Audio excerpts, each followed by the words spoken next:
Food be going to the mouth, esophagus, lower esophageal, stomach, intestine, out the rectum. Food be going to the mouth, esophagus, lower esophageal, stomach, intestines, out the rectum. Gastrointestinal tract absorbs energy, expels feces.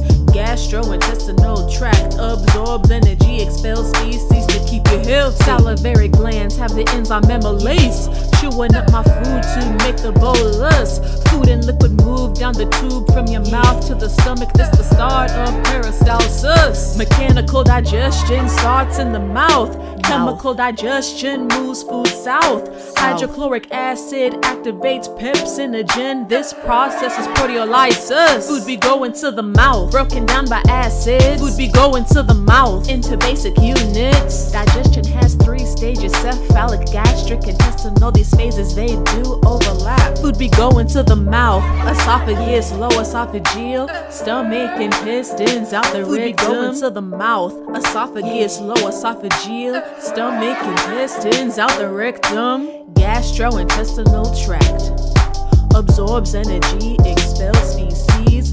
Gastrointestinal tract absorbs energy, expels feces to keep you healthy.